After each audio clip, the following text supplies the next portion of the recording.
Assalamualaikum warahmatullahi wabarakatuh. Selamat malam Bapak Ibu semua. Pada pertemuan kali ini saya akan menjelaskan episode atau bagian pertama dari pelatihan kita yang mengangkat tema yaitu prinsip pengajaran Barak Rosenstein. Jadi prinsip pengajaran Profesor Rosenstein ini di sini ada 10 prinsip yang mana nanti tentu kita akan bagi-bagi nanti ya. Nah, pada pertemuan bagian pertama ini, kita akan mempelajari salah satu atau dua ya dari 10 prinsip tersebut. Nah, di sini pelatihan ini bertujuan agar dapat menerapkan prinsip-prinsip Rosenstein sebagai strategi terstruktur untuk membangun keterampilan pengajaran yang efektif di kelas. Ya. Nah, jadi ini adalah terkait dengan salah satu skill pedagogis kita. Jadi ini bisa diterapkan pada mata pelajaran apapun dan pada jenjang apapun. Ini lebih pada saat kita melakukan direct instructions ya. Jadi kita saat memberikan pembelajaran langsung, mungkin seperti berceramah gitu ya, atau dalam hal kemudian kita memanage pengajaran kita ya di dalam kelas. Nah, dengan menggunakan prinsip dari Profesor Rosenstein ini akan sangat baik sekali ya, karena saya sudah menerapkan ini gitu dan saya sudah membaca jurnalnya. Jadi ini di, atau diadaptasi atau diambil dari jurnal yang ditulis oleh Profesor Barak Rosenstein. Nah, untuk detail Barak Rosenstein-nya itu siapa, Bapak Ibu nanti tentu bisa melakukan browsing ya, bisa mengeksplorasi sendiri gitu melalui searching secara digital. Itu nanti di situ akan ada riwayat dari Barak Rosenstein dan apa yang menjadi concern-nya dia. Jadi di pelatihan ini kita akan langsung masuk saja kepada prinsip-prinsip pengajarannya. Nah, ini saya sudah menerapkan di dalam kelas dan saya merasa bahwa ada dampak yang baik ya dari sisi pemahaman yang didapatkan oleh peserta didik. Ketika kemudian saya secara bertahap menerapkan prinsip-prinsip yang ada pada prinsip pengajarannya Barak Rosenstein ini. Nah, dari pengalaman saya dan saya sampai saat ini pun saya tetap kemudian menggunakan terus itu ya, itu saya melihat ada peningkatan dari pemahaman siswa terhadap materi-materi yang saya ajarkan. Nah, pada saat saya mengajarkan itu, saya menggunakan prinsip-prinsip Rosenstein ini. Nah, nanti ada 10 itu prinsip-prinsip itu tidak dikombin dan dia tidak selalu berurutan ya sebenarnya. Prinsip satu dulu, prinsip dua, jadi dia bukan sebuah prinsip yang sequence atau berurutan gitu. Tapi ini bisa saja diterapkan pada setiap langkah atau pada setiap kegiatan, bisa di pendahuluan, bisa di kegiatan inti gitu ya, atau di kegiatan penutup. Nah, jadi ini nanti akan disesuaikan ya dengan eh, kegiatan-kegiatan tersebut dan juga mungkin dengan sintak-sintak atau dengan model-model yang kita gunakan. Seperti yang tadi saya sudah sampaikan bahwa kenapa kemudian saya mengangkat tema ini, karena saya merasa mendapat banyak manfaat setelah saya menerapkan prinsip-prinsip ini. Ya, tentu yang menjadi atau yang mendapatkan manfaat lebih banyak tentu peserta didik ya, tentu peserta didik. Nah, tapi saya mencoba untuk terus menerapkan ini gitu ya, disesuaikan, tidak harus 10 prinsip itu diterapkan pada satu pertemuan, tidak, kita akan melihat nantinya ya prinsip yang mana yang bisa diterapkan misalkan. Jadi nanti Bapak Ibu setelah mempelajari ini sampai nanti bagian keempat itu nanti akan bisa ya secara intuisi gitu Bapak Ibu bisa tahu, oh kayaknya ini perlu diterapkan prinsip yang A, ini perlu diterapkan prinsip yang B dan seterusnya. Oke, Jadi prinsip pengajaran Barak Rosenstein ini itu dia berdasarkan 3 studi. Jadi di jurnalnya itu Profesor Rosenstein menyatakan bahwa apa yang dia tulis itu berdasarkan 3 hal ini. Jadi yang pertama adalah berdasarkan prinsip ya, penelitian ilmu kognitif, di mana ini berfokus pada bagaimana otak kita memperoleh dan menggunakan informasi. Jadi lebih tepatnya memperoleh, menyimpan, dan kemudian menggunakan informasi. Dan kemudian juga bagaimana kita dapat mengatasi keterbatasan dari memori kerja kita. Jadi dari working memory kita. Agar kemudian dia bisa kita simpan di dalam memori jangka panjang. Jadi Profesor Rosenstein ini mendasarkannya pada ini. Nanti ada findingnya, ada temuannya ya dari masing-masing prinsip itu. Kemudian yang kedua adalah pada penelitian pengajaran guru. Nah, di sini dia akan berfokus pada pengajaran guru, tapi di sini guru, ya ini di artikelnya disebut sebagai master guru gitu ya, master teacher. Nah, dia melakukan penelitian dari sekian banyak guru itu. Nah, sebenarnya prinsip apa sih atau teknik apa atau metode yang seperti apa yang bisa kemudian membuat peserta didik itu mendapatkan hasil pembelajaran yang baik. Jadi dia berdasarkan penelitian, jadi dia ngelihat, oh kalau guru menggunakan prinsip ini, sementara ada guru yang nggak pakai prinsip ini, dia berbeda nggak sih sebenarnya secara hasil? Ya secara hasil tuh dia berbeda tidak? Nah di sini nanti ada fokusnya di cara penyampaian, kemudian pengukuran pemahaman siswa. Nah kemudian tadi data digunakan untuk melihat guru efektif atau tidak. Jadi nanti akan ada temuan di dalam artikelnya itu. Ternyata cara ini tuh efektif gitu. Nah efektifnya apa?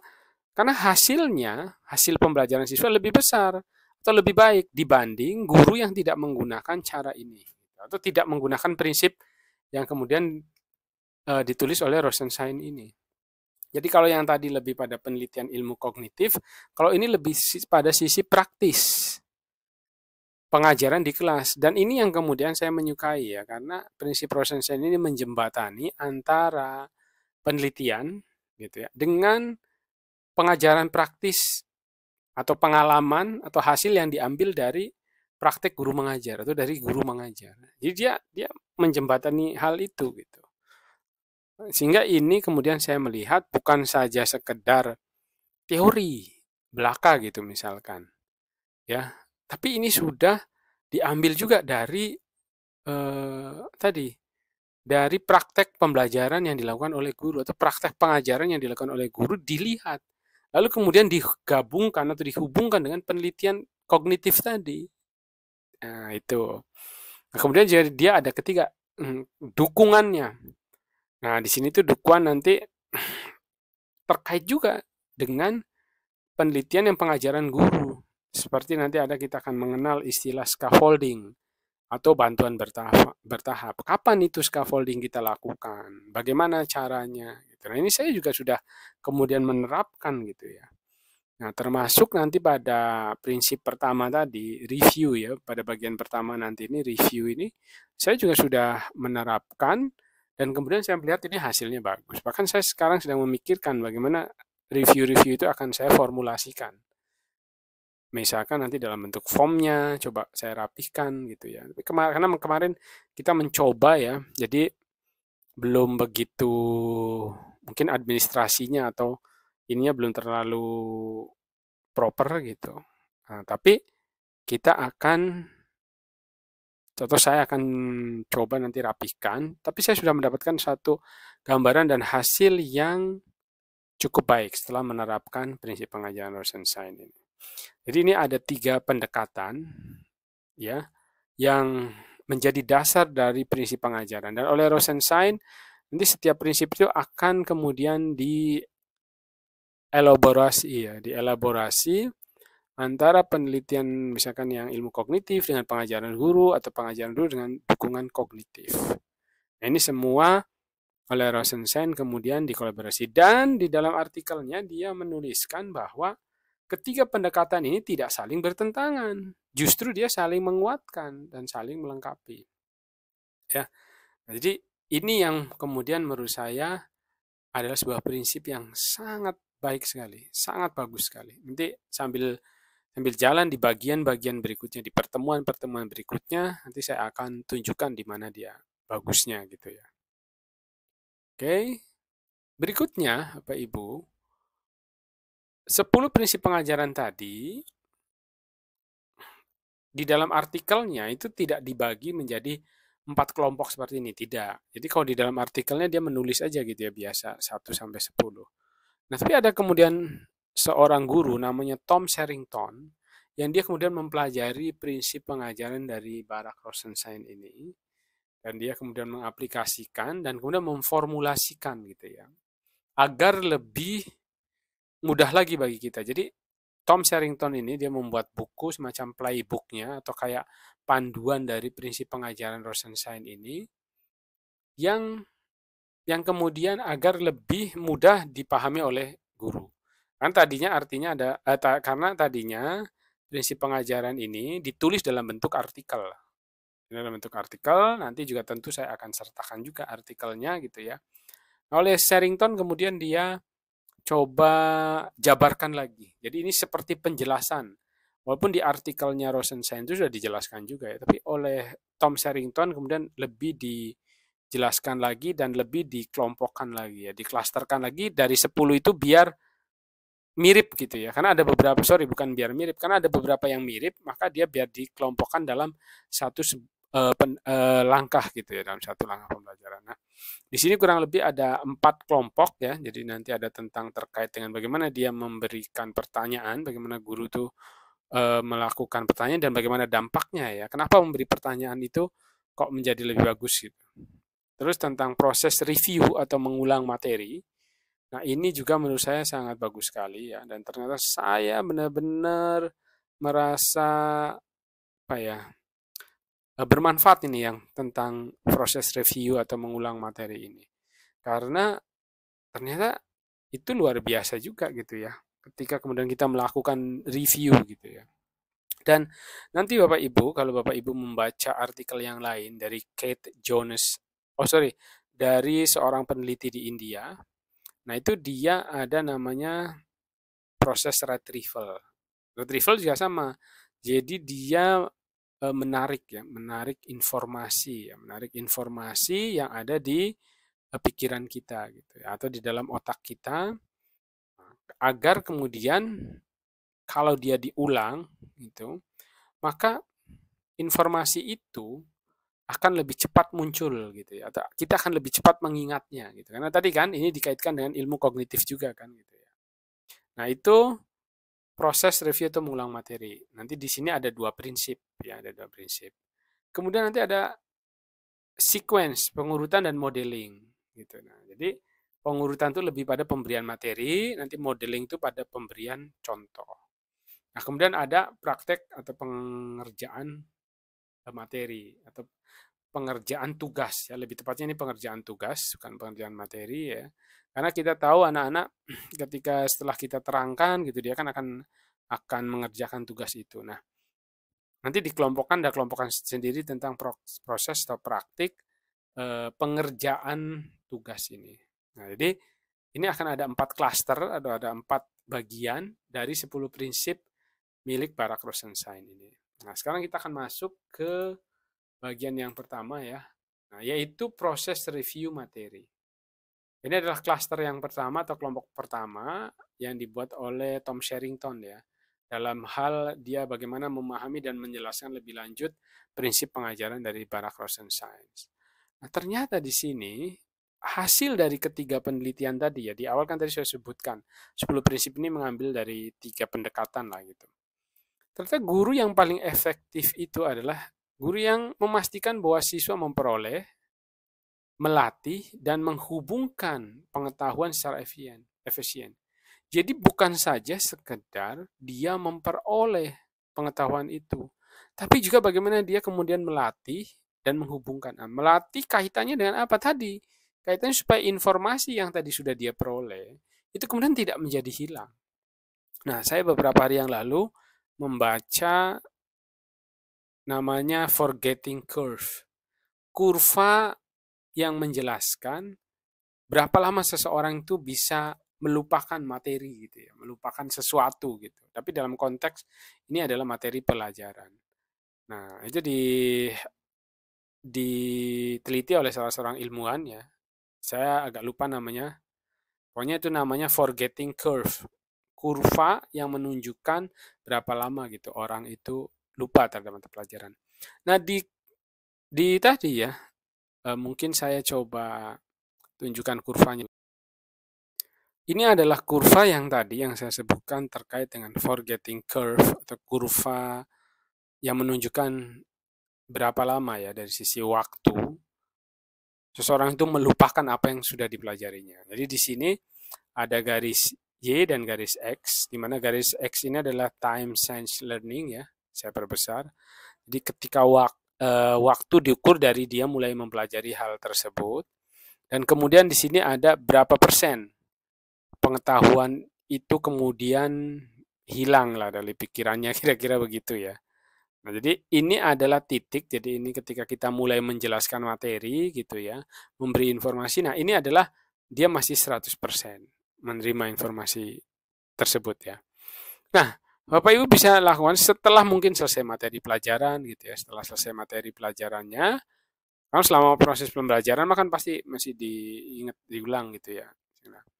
Nah, setelah selesai proses pembelajaran, ternyata kita bisa lihat di sini, 1 jam setelah selesai materi pembelajaran itu presentasi yang hilang ya, atau persentase of content remember, presentasi konten yang masih diingat itu dia tinggal bersisa 50%. Coba lihat, dia di 1 jam selesai kita keluar dari kelas gitu ya, ibaratnya.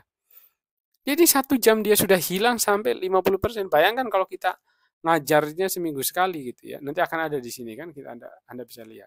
Jadi kurva hijau ini, kurva yang hijau ini adalah kurva tadi disebutkan. Maka di sini dia ada nomor 1 nih. Ketika murid Anda belajar untuk pertama kalinya, nah mereka penguasanya masih 100%. Ya. Nah, kemudian just a minute later, nah beberapa menit berikutnya, mereka mulai lupa tuh. Ya, bisa saja karena mungkin dapat pelajaran yang lain gitu, apa, ntar main handphone atau itu dia mulai lupa tuh. Mulai lupa segala macam ya. Mulai mulai lupa apalagi tumpuk informasi kan, pelajaran berikutnya kan tumpuk informasi. Bahkan di titik 1 jam itu dia hanya bersisa 50% materi yang dia ingat. Ini. Nah, kemudian kita lihat ini kan an hour later, 1 jam berikutnya, gitu kan, itu udah 50% loh. Gitu ya. Jadi separohnya udah boleh dikatakan hilang. Nah, kemudian setelah 1 hari, ya, nah itu mulai ke 40%. Nah, jadi dia, apa namanya, eh, ya turun lagi presentasi yang dia ingatnya. Walaupun justru yang aneh ya, beberapa jam itu dia turun sampai 50%, tapi setelah ini dia turunnya mulai hanya 10% kalau lihat di sini setelah 1 hari. Terus di sini 3 hari dia akan 30% sampai 1 minggu itu dia berapa nih? Sekitar mungkin 22% mungkin yang masih dia ingat. Jadi dia lebih banyak yang dia lupa setelah 1 minggu. Apalagi kalau saya ngajarnya seminggu sekali misalkan gitu kan. Nah, mungkin kalau yang di SD tiap hari ada kan, tiap hari ketemu di kelas yang sama ya. Kalau saya karena guru mata pelajaran jadi seminggu sekali gitu. Ini dia 6 hari aja dia udah turun sekitar jadi yang teringat cuma 22%. Nah, ini sekali lagi bukan grafik dari Rosenshine, bukan ya. Ini Herbenius kalau nggak salah namanya. Saya agak lupa nama ilmuwannya ya. Nanti bisa dicari forgetting curve. Nah, sekarang Bapak Ibu, ketika ada di sini repetition, pengulangan tadi.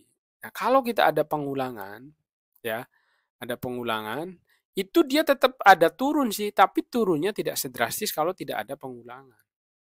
Gitu. Jadi ini maksudnya bahwa grafik ini menunjukkan betapa pentingnya gitu loh. Bayangkan kalau kita ngajar kemudian tidak mengulang-ulang materi yang sebelumnya gitu. Gitu. Jangankan mungkin ini sudah 1 jam itu ya, mungkin saja di dalam kita menjelaskan pun mereka beberapa menit sudah lupa kalau kita tidak melakukan tadi itu ya, retrieval atau pengambilan informasi. Nah, apalagi di dalam bukunya Tom Sherrington itu disampaikan juga, karena terkait dengan memori kognitif juga ya tadi ya, ada penelitian tentang cognitive science tadi kan, ternyata begini bahwa kita itu akan menyimpan di working memory kita ya informasi itu, akan bagus kalau kemudian kita misalkan menghubungkan pengetahuan baru itu dengan pengetahuan yang sudah ada. Itu akan bagus gitu. Ya, kalau kita menghubungkan pengetahuan yang baru dengan pengetahuan yang sudah ada. Makanya kalau ini mungkin saya akan kembali lagi ke Rosenstein tadi ya, tapi ini saya sudah bisa menunjukkan ketika semakin banyak tadi review ya, atau di sini repetition review, walaupun sekali lagi ini bukan penelitian Rosenstein, kita melihat bahwa gap-nya ya, gap lupa informasi itu menjadi semakin kecil gitu. Bahkan di sini di titik ini dia bahkan ketika 6 hari konten itu masih teringat sampai 70%. Ketika kita banyak melakukan review atau retrieval practice. Jadi untuk di Rosenstein ini namanya review, tapi nanti ada ilmuwan lain, seorang ilmuwan dari India, dan juga ada ilmuwan namanya Kate Jonas, itu dia mengenalkan istilah retrieval ya. Nah ini retrieval ini mirip-mirip dengan review, kayak gitu. Saya akan kembali lagi ke slide Rosenstein tadi. Jadi ini jelas sekali kurva melupakan sesuatunya ya kelihatan. Nah, nanti kurva ini saya tunjukkan karena pasti ada kaitannya dengan apa manfaat dari review itu. Saya akan kembali ke slide-nya Rosenstein. Jadi tadi kita sudah tahu bahwa kalau kita tidak melakukan proses review, retrieval, penarikan informasi lagi gitu ya, penarikan pengetahuan yang sudah pernah disampaikan, itu drastis ya. Hilangnya informasi drastis. Maka di sini kita perlu yang namanya proses review materi. Nah, Barak Rosenstein itu memunculkan 2 prinsip, yaitu ada review harian dan ada review mingguan atau bulanan. Tapi inti dari 2 prinsip ini adalah bahwa kita sebagai guru harus selalu melakukan review. Terhadap apa? Terhadap pengetahuan yang sudah diberikan kepada peserta didik. Nah ini sih timingnya aja, ada harian, ada mingguan, ada bulanan. Gitu. Bahkan ini mingguan, bulanan, mingguan kalau saya karena mingguan ya, pastinya karena reviewnya harus mingguan karena ketemunya seminggu sekali gitu karena guru mata pelajaran. Tapi saya kadang melupakan juga tuh bulanan. Saya ketika membaca ini dan ketika baru menerapkan prinsip mingguan itu sudah kelihatan anak tuh jadi lebih paham. Gitu. Dia lebih banyak yang dia ingat. Nah, saya sekarang sedang pikirkan ini bagaimana cara saya kemudian melakukan yang review bulanannya. Nah, ini Bapak Ibu yang kalau di SD yang bisa ketemu setiap hari bisa dilakukan. Nah, Rosenstein menyatakan bahwa guru setidaknya menggunakan 5-8 menit untuk melakukan review materi sebelumnya. Artinya mereview pengetahuan yang sudah pernah ada di siswa. Kenapa? Karena tadi ketika nanti dia itu akan menerima informasi baru lagi, materi pelajaran hari ini ya, dia akan menerima informasi baru. Informasi baru itu kalau dia masih terkait dengan informasi yang sebelumnya, pengetahuan sebelumnya yang sudah diketahui siswa, maka informasi baru ini akan semakin mudah dipahami gitu oleh siswa. Jadi ada interkonektivitas ya, interkoneksi atau interkonektivitas antar materi. Gitu. Ini tujuannya tadi supaya peserta didik itu tidak gampang lupa. Kenapa dia tidak gampang lupa? Karena proses pengetahuan yang tadi sudah disimpan gitu ya, itu dia dalam tanda kutip seperti sering dipanggil. Nah, ini membuat kemudian dia working memory-nya jadi lebih cepat gitu ya. Jadi dia lebih cepat mengingat kembali karena dia sering diulang. Kurang lebihnya seperti itu. Nah, nanti ngulangnya pakai apa nanti ada di slide berikutnya. Kemudian di sini apa sih yang perlu direview? Tentu saja tidak semua yang kita sampaikan minggu lalu itu mungkin kita review lagi gitu. Tapi setidaknya bahwa konsep penting atau proses pemecahan masalah penting yang ada pada pertemuan sebelumnya itulah yang harus kita ulang. Gitu ya. Mungkin konsep, mungkin rumus, cara penting pada saat penyelesaian, hal-hal seperti itu yang menjadi poin penting pada pengetahuan yang sudah kita jelaskan minggu sebelumnya atau pertemuan sebelumnya, itu yang harus kemudian kita review. Nanti reviewnya tidak harus dengan selalu lisan, bisa dengan berbagai macam, dan justru disarankan harus bervariasi dalam saat melakukan. Jadi jangan lisan terus, anak bosen akhirnya dia tiap pertemuan di ini lagi. Nah, bagaimana kita menyajikan ini secara variatif? Gitu ya. Kita tetap mereview pengetahuan mereka sebelumnya, meretrieve, memanggil kembali gitu ya. Memunculkan kembali materi sebelumnya tapi dengan cara yang tidak membuat anak bosan. Itu. Dan cara tadi, cara pemanggilan tadi atau kita bertanya tadi gitu. Itu bukan masuk ke asesmen ya, bukan ke penilaiannya, tapi lebih pada strategi mengajarnya. Jadi bukan pendekatannya, bukan atau penitik beratannya bukan pada asesmennya gitu ya. Tapi pada apa tadi? Ini sebagai bagian dari strategi mengajar. Makanya review materi itu ya biasanya tidak untuk kemudian penilaian rapot seperti itu. Jadi ini mirip-mirip dengan asesmen formatif. Dan kita bisa gunakan strategi asesmen formatif di sini. Ataupun asesmen formatif dalam bentuk diagnosa awal ya. Jadi asesmen awal ini ada kaitan dengan ini. Makanya penting sekali kita melakukan asesmen awal gitu ya, atau kemudian pertanyaan pemantik itu terkait dengan review-review seperti ini. Nah, kemudian juga di sini review dalam waktu kita mempererat hubungan antar materi. Tadi ya sudah disampaikan. Jadi bisa saja materi yang hari ini akan kita sampaikan masih ada kaitannya. Atau minggu lalu itu menjadi prasyarat dari materi yang akan kita kerjakan atau kita ajarkan pada hari ini. Nah, kemudian di sini guru bisa menggunakan berbagai macam teknik tadi seperti saya sampaikan. Bisa kemudian entrance slip atau bell ya, bell ring namanya. Jadi pertanyaan ketika awal anak masuk ke kelas. Ya, ini yang ditanyakan tadi hal-hal penting yang sudah ada di materi sebelumnya. Nah, jadi ketika dia minggu depannya kita tanya lagi, ya tentu saja ini proses ya. Jadi memori mereka akan bekerja. Dibanding kalau kita nggak pernah melakukan ini, langsung ngajar materi baru, langsung ngajar materi baru. Nah, jadi silahkan tekniknya bisa bermacam-macam.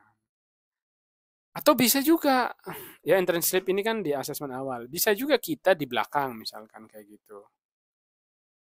Di belakang atau di seleksi refleksi misalnya seperti itu. Kita menggunakan exit slip. Sebelum anak keluar dari kelas kita, diminta dia menuliskan apa sih yang udah kamu pelajari tadi hari ini. Itu juga bagian dari review harian. Jadi hari itu dia di review dulu gitu, apa yang tadi dipelajari. Bahkan namanya exit slip. Saya juga sudah melakukan itu dan itu sangat sangat bagus ya. Sangat bagus sekali kalau menurut saya. Apa bagusnya? Karena anak menuliskan di situ gitu. Saya bisa ini. Jadi dia diingat, oh saya ngapain? Jadi jangan sampai, saya selalu sampaikan ke murid saya, jangan sampai kamu ketika keluar dari kelas ditanya orang kamu belajar apa, kamu lupa gitu. Nah itu. Dan tentu saja kita juga perlu menyampaikan ini kepada anak-anak. Karena mungkin mereka akan merasa, kenapa sering ditanyain, sering diapa. Mungkin ya, padahal itu sebenarnya sudah menjadi sebuah kewajiban ya mereka dalam proses belajar. Tapi kita tetap harus punya keterampilan sosial emosional, memahami misalkan ada anak yang tadi ya, mungkin dia tidak menyampaikan ke kita, tapi hati kecilnya takutnya, ini ngapain sih kok ditanya-tanya terus, apa terus ini. Nah, itu perlu kita keterampilan sosial emosionalnya dalam menyampaikan ya kepada anak-anak, kenapa ini penting untuk dilakukan. Saya sampaikan kepada anak-anak itu.